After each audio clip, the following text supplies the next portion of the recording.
Good morning, everyone. I am going to do multiple drawings for my poker prediction experiment today. These are the results thus far behind me. We've done 15 hands that I have asked the deck what hand would appear when I ran a very particular search on YouTube, pulled a card, and then ran the search to see if the prediction was correct. 5 times out of 15, the prediction was correct. And while this 33% might not sound significant to you, spoiler alert, it is. By my not coming up with the right terms here, in math, if the results are a certain amount above what probability expects to occur, then they are considered to be statistically significant. That's how research works.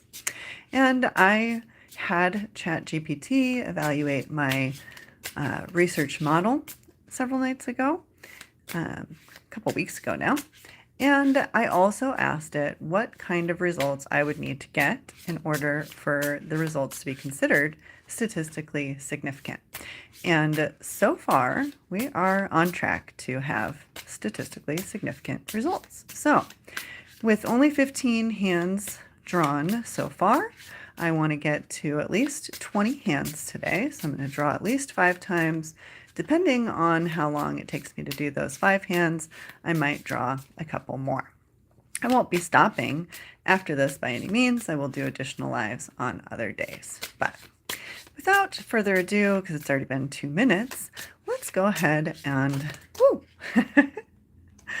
assert ourselves and get into this study. I love when stuff like that happens. That was the queen of assertiveness popping out of the deck right there. So I'm just going to go ahead and talk straight to the awesome deck. I designed this deck, by the way. Another side note, you can get it in a link in the description box below if you like. So, awesome deck.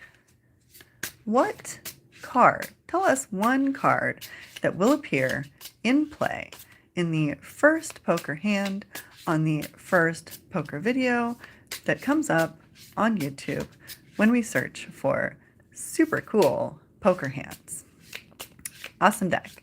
Show us one card that will be in play in the first poker hand in the first poker video on YouTube when we search for super cool poker hands.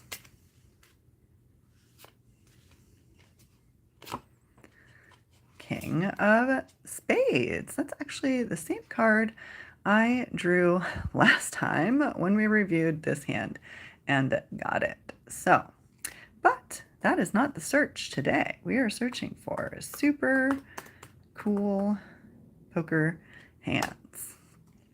And we are going to go to the best poker hands of 2024 and see what happens. I have muted it here for a minute. We have 8-7 of clubs.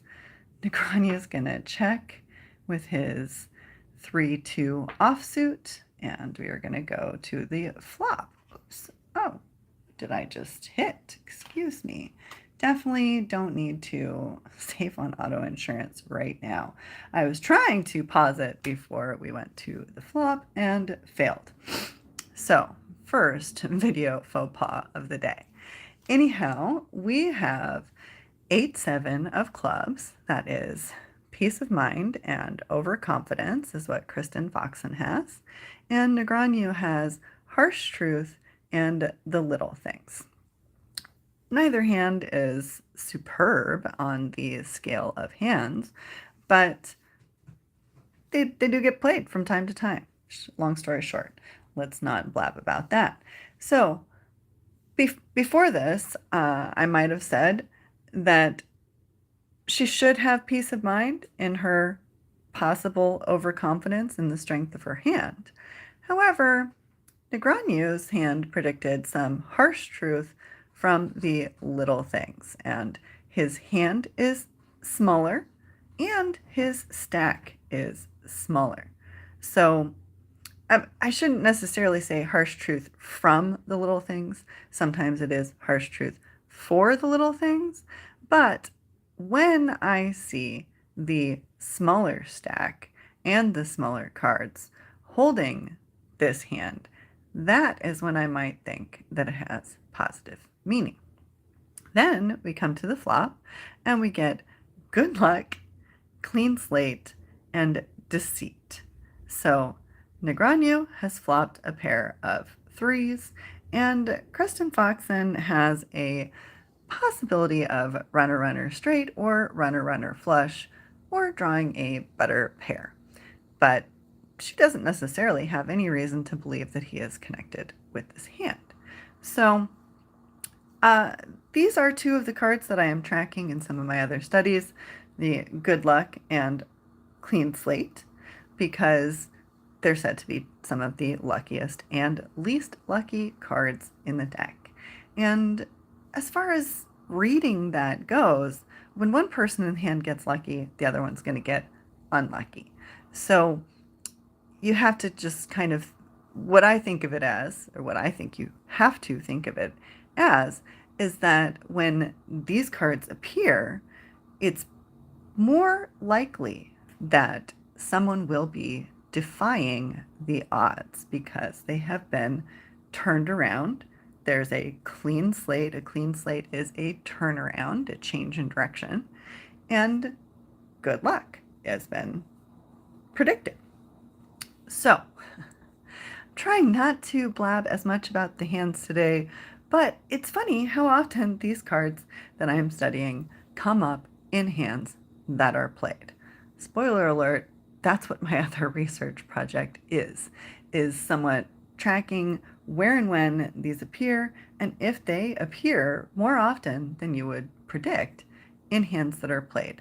Because if their meaning is real, it would seem like they would show up pretty darn often in No Limit Texas Hold'em, where there are a lot of big turnarounds, such as those cards predict. So, we still have not seen the card that the deck predicted, but let's keep watching and see what happens. And at this point, I'm saying I think Negreanu is going to win, and I am going to try not to blab no matter what comes on the turn. Let's see. She's going to bet. Looks like a small bet, which is another thing that, yeah, it's a pretty small bet. It's another thing that the little things predict. So he is, I believe, raising. That is not necessarily a little thing that he is raising. So her hand says peace of mind and overconfidence, and Negreanu does appear to have a lot of peace of mind about the overconfidence he had in his hand. And now, whoops, she is portraying overconfidence in her hand. She's portraying peace of mind and having overconfidence in her hand. And voila, there it is. The King of Spades has shown up here on the turn. It is the King of Logic and Judgment, and it's usually saying to follow the logical path at this point and not necessarily trust intuition, something that I would, not be shy against. That's how I believe you interpret the meaning of the cards, the tarot meanings of the cards. But she apparently is not going to follow that logical judgment. I'm not an expert on GTO. Maybe there's some logic to this, but I am just not seeing it. She can't draw straight. She can't draw a flush at this point. He's already raised her once, and now an overpair possibility has shown up. And the King of Confidence on the river might imply she's going to go ahead and show confidence. Wait, what is happening here? Why? What am I missing? Why does it say 100% chance to win? Um, he has, oh, geesh. Oh, geesh. That is some good luck and a serious turnaround and deceit. Did you see it before I saw it? Probably so if you play poker. If you don't play poker, you also were like, why in the world did she just win? Well, there are now two pair on the board. So her peace of mind and overconfidence in her hand has caused some very harsh truth for Negreanu, as he now has the smaller kicker, the little things, and will lose. So I'm not going to show the river because we don't need that for our experiment. We have seen the card, one of one drawings for today. So I am going to add to my spreadsheet here. It's a little hard for me to see around the camera. Excuse me as I bumble a little bit. And then let's do another drawing. So, awesome deck.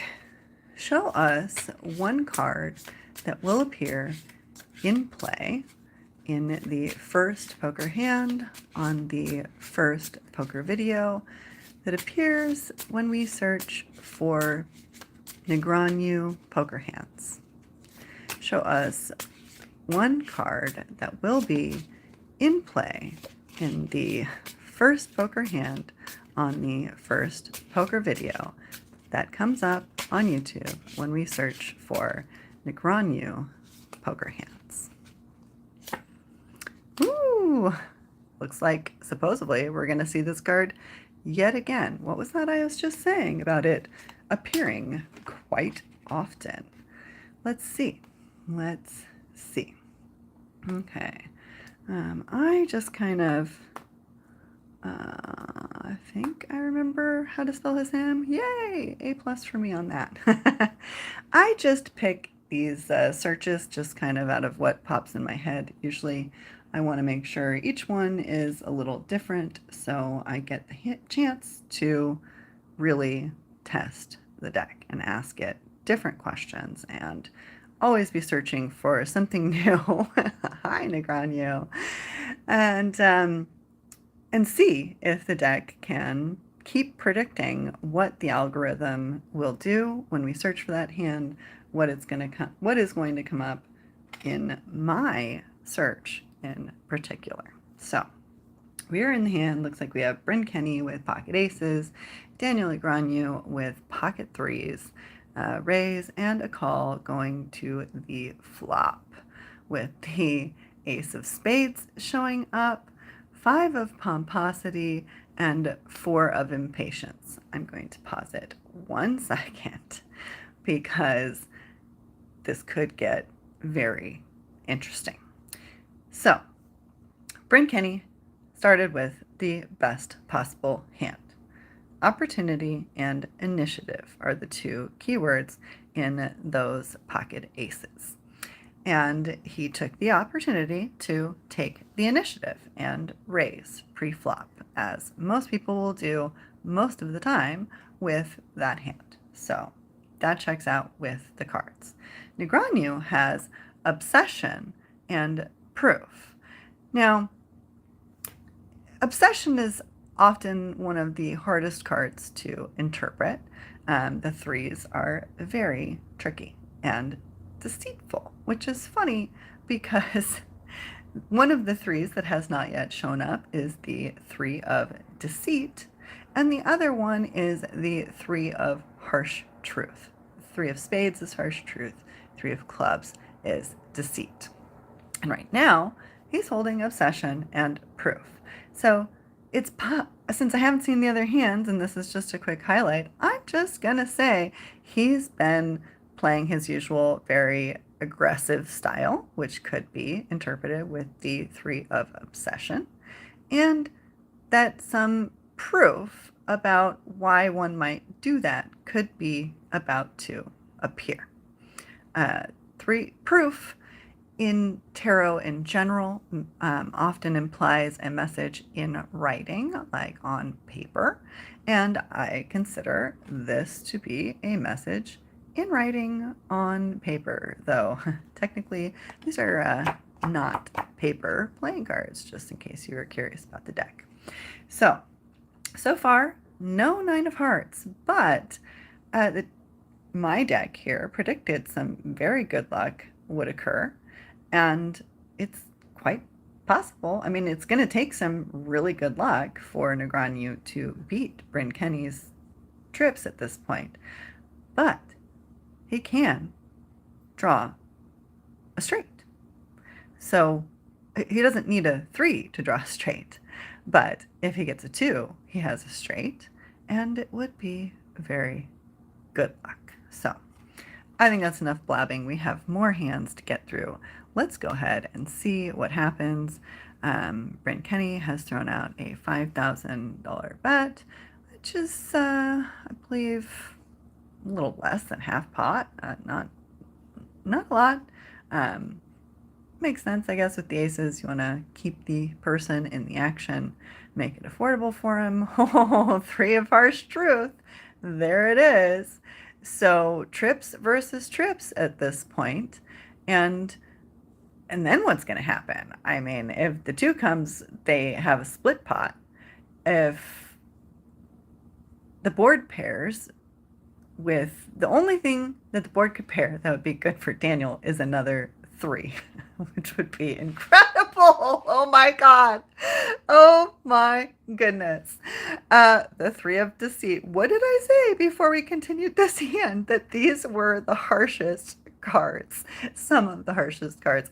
I hope that I said that. Anyhow, that was some ridiculously good luck, but we did not see the 9 of Hearts. Let's go ahead and continue my research. Wow. Okay. Nothing truly noteworthy there other than yippee. I pseudo predicted some hands that, or some cards that would appear. Some cards. All right. So let's see. What do we want to search for hand number 3? Awesome deck. Show us one card that will appear in play in the first poker hand on the first poker video that comes up when we search for Queen poker hands on YouTube. Show us one card that will be in play in the first poker hand on the first poker video that will appear on YouTube when we search for Queen poker hands. One card that will be in play. King of Clubs, loyalty. Might makes right. All right. Let's search for Queen poker hands. I don't do shorts. We go videos. Is that an actual? Nope, that's a short. Here we go. Oh, this might be the one that I saw. It is one that we watched a few days ago. And I do not recall if this card appeared. Are we in the action? No, we are still doing the intro. This is Miss Finland, Sarah, and she is going to play a hand, if this is the same one, against Ronnie, a player that I know from my time in the poker world. She has refuge and resourcefulness. He has peace of mind and impatience. So he has a little peace of mind here with the fact he is being impatient. We have the Queen of Empowerment, 5 of Desire, and 4 of Assistance. And as you can see, his impatience has been rewarded with assistance. But at the moment, she does have the chance to draw a straight. She's a gut shot straight draw. And she is not afraid to play the hand. He has bet, she is raising, and he is calling. So who's impatient now? who should be having peace of mind? We are going to find out. Ooh, not empowerment. Um, why am I blanking? It's like a strength and capacity, effort and capability. Finally, it has come to my brain. The Four of Diamonds represents effort and capability. So perhaps the person putting out more effort is going to be the winner of the hand. And he has just raised her bet, shown he is willing to put out effort and show that he is capable of winning. But she is 3-betting to do the same thing. Still no king of loyalty yet. I can't recall what happened. It's been at least a week since I watched this hand, but maybe it shows up on the river and Ronnie wins. Or maybe, I don't think she wins. No. It is the Six of Hearts for there is a logical reason to panic, such as he might be worried she won't bet. She might be worried that she doesn't have the best hand. She pushes all in to make him worried that he doesn't. There's a logical reason to panic, but don't is what the Six of Hearts means. If I recall correctly, he calls and wins the hand after a bit of a debate. But again, that's not exactly what we are here for. I am running experiments on how often the card that we draw from the deck actually appears in the hand. So we are now at 6 times that we drew the card that was predicted and 12 times that we did not. So that keeps us at 33%, which, as I said at the start of the video, does put us in the statistically significant range.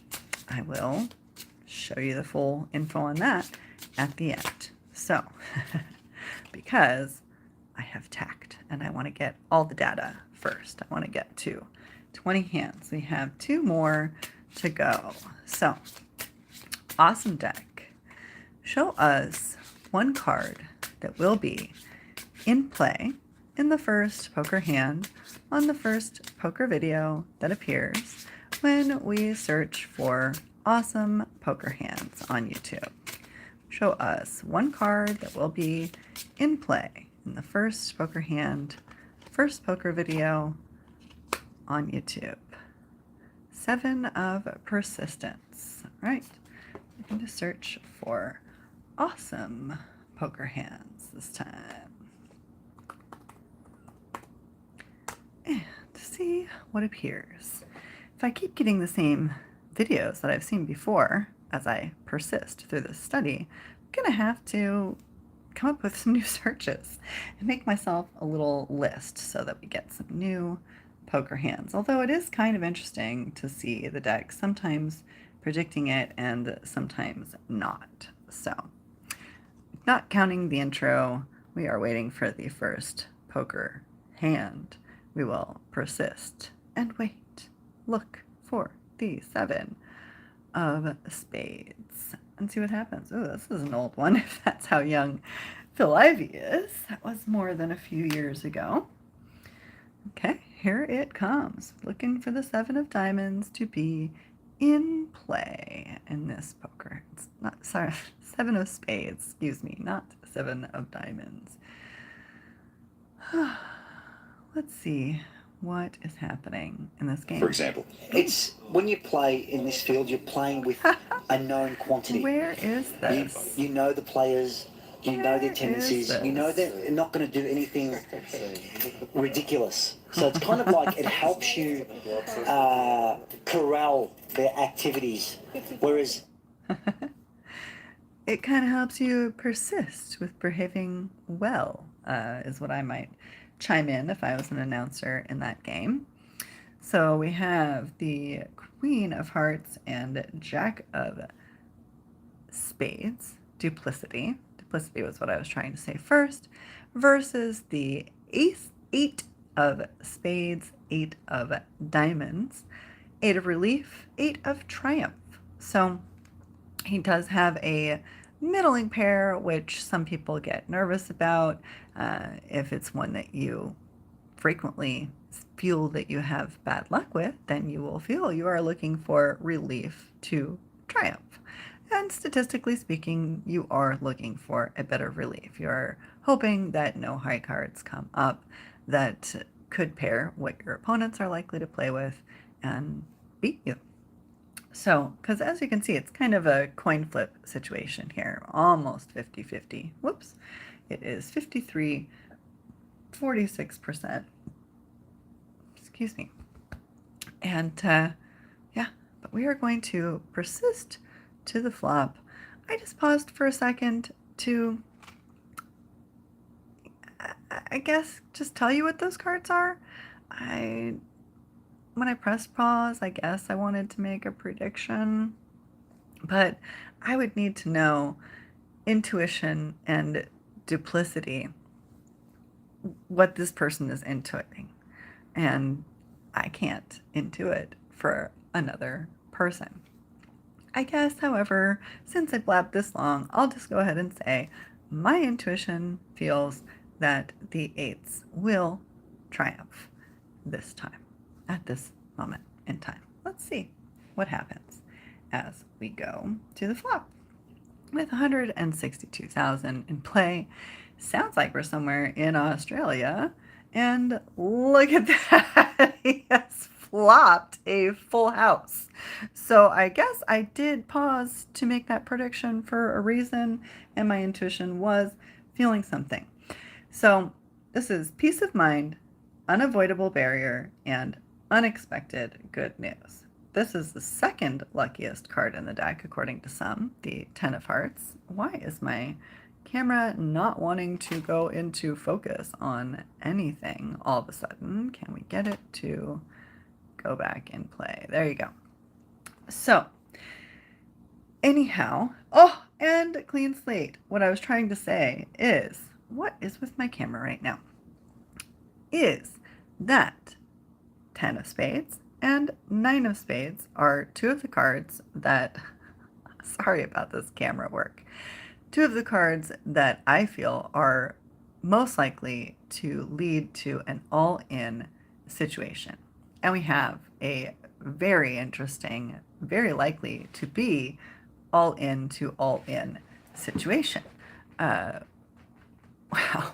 Almost looks like I am the person in the background there that is in the reflection, but I am not. So it seems to keep focusing on that, and I don't know how to stop it other than keep refocusing the camera. So I apologize. And continuing on, these are two of the cards that I feel are most likely to cause an all-in situation. That's why I am tracking them in my other study. Not cause. I need to stop using that word. That's a whole nother video. It's not about causation. Drawing a tarot card does not cause a situation to appear. Maybe we can get it to stay focused on that card. Let's see. So, drawing a tarot card does not cause a situation to appear. It merely implies that that is the energy, the situation that is, that will be, no matter what. OMG, this is driving me crazy. Why won't it stop doing that? So, anyhow, I think we're going to see an all-in. One guy just flopped the full house, and the other one now has a straight. And, against the full house, with the possibility of a flush coming up, some people might not love the strength of that hand. And he does have 100% chance to win. If the darn camera would stay focused, you could see that more clearly. So this person's intuition should be telling them that it is duplicitous to stay in the hand. But it looks like they might persist and go all in, especially if the 7 were to appear. But anyhow, shall we see what happens next? I think so, because you're probably tired of hearing me ramble at this point. Hopefully this will make the camera stay in focus because something is happening. It'll change whatever is wrong with this image that is driving the camera crazy. That would be very nice. So, Yang has checked the full house, and Mo is going to go ahead and bet 145,000 into a 300 and something thousand pot makes the pot 437. So Mo only has 1 million behind, and it makes so much sense to just go ahead and push all in at this point.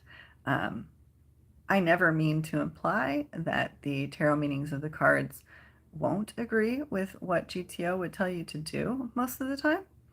I have not studied GTO extensively, only a little bit, but when I did do some very brief experiments using GTO Wizard and looking at the tarot meanings of the playing cards, most of the time the two agreed.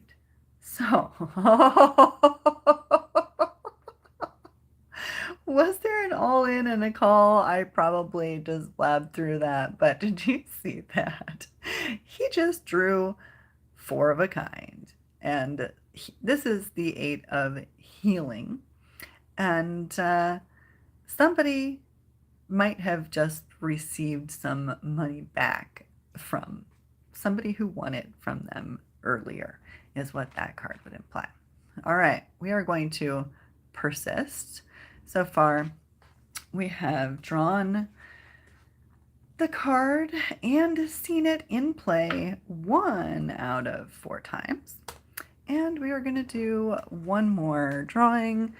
I think I am going to cap it at 5 today because I have some more things to do. And I blabbed too long. I was going to try and, oopsie, disruption. I was going to try and not blab as much today, and therefore make it through extra number of hands. But, well, I guess I just like to talk about the tarot meanings of the playing cards because I think it is very interesting how often they correlate with all of the actions that a player could take. You might think that means that they have no meaning, but as I was starting to say, it's not about causation. Usually when you're designing a scientific study, you're trying to test that A causes B.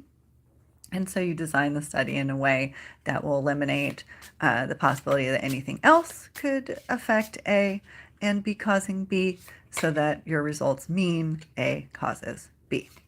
However, when you're doing a tarot reading, you are not testing whether or not drawing this card means that drawing this causes anything to happen. You're asking the cards about something that already exists, now, later, whatever. And that thing exists regardless of whether or not you do a tarot reading to get information about that thing. Doing a tarot reading does not cause that thing. So the experiment is about whether or not the two are actually correlated.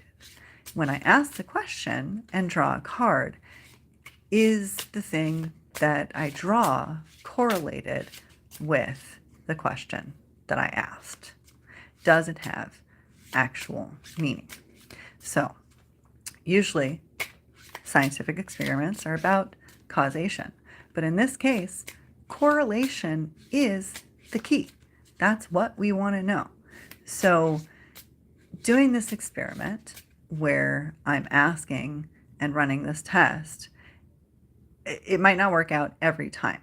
However, there's many times where we're in a gray area, and I'm marking those as no, we did not get the card that we drew, because technically speaking, we did not. And even with that, we're ending up with results that are above what probability would expect to occur. So, and thus far, at the start of the day, and I believe still, we are in the statistically significant range. So I'm going to do one more hand, and we will go over the final results thus far. Awesome deck. Show us one card that will be in play in the first poker hand in the first poker video that appears when we search for best poker hands ever. Show us one card that will be in play in the first poker hand on the first poker video that comes up on YouTube when we search for best poker hands ever. What is one card that will be in play? Hey, that one that I couldn't come out with before. Effort and capability. See, it makes me sad because it's actually one of my favorites. I love turtles, and this little guy is very, very cute in my opinion. I'm going to put him right there for you. So, alrighty. Best poker hands ever. Let's see what we get. Most epic poker hands you have ever seen. Will we see the card that we are looking for? Really? Is this it again? Well, I guess there's the answer. We don't need to watch the card. We don't need to watch the hand again. There it is. And we know that because it took me like 2 minutes to come up with the name of that card when we drew it before. So there you go. Twice today we did draw the card that was in play in the poker hand, and 3 times we did not. So that brings us to a total of 7 times out of 20 that we have drawn the correct card in play. Oops, I forgot to put how many players were in the hand today. We had 2 in every single one, I believe. Leave me a comment if I am wrong. I'll be watching this video again later and I will double check, but you can speed me up on correcting that if it is an error. So you can see at the bottom that I have added how many players were in the hand as a factor here, because what I'm about to show you it matters how many players were in the hand on whether or not, on what number we choose as being statistically significant or not.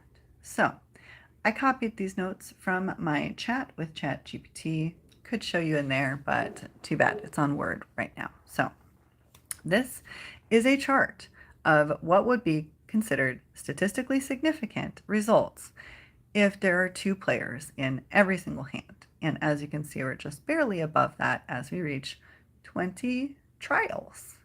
And it says 7 hits would be needed, 35% would be considered statistically significant, because what math expects, oops, wrong thing. Math expects 17.3%. I can't read and look at the camera at the same time right now. Having some problems. So anyways, it's somewhere around 17% is what math expects to occur. And we are at 35% right now. We are having statistically significant results. So far, tarot seems capable of proving that it does have meaning and it can predict at least a little bit about what is happening in your life, more than probability would expect. So, thank you so much for watching. Hope you enjoyed this video. I will be back again soon to do another poker prediction experiment and keep adding to the totals. I haven't picked a total that I'm going to go to so far, but I would think at least 100. Um, you know, I don't know if I have time to make it to 200 since I don't seem to make it every day, and doing 5 has taken me almost an hour. Uh, yeah, a lot more of you need to press like and subscribe and help me get to the point where I can earn directly from this channel. That would really help support my research. So, again, thank you so much for watching. Hope you enjoyed this video, and I look forward to producing more data to help prove whether or not there really is meaning in the cards. Hope to see you then. Have an awesome day.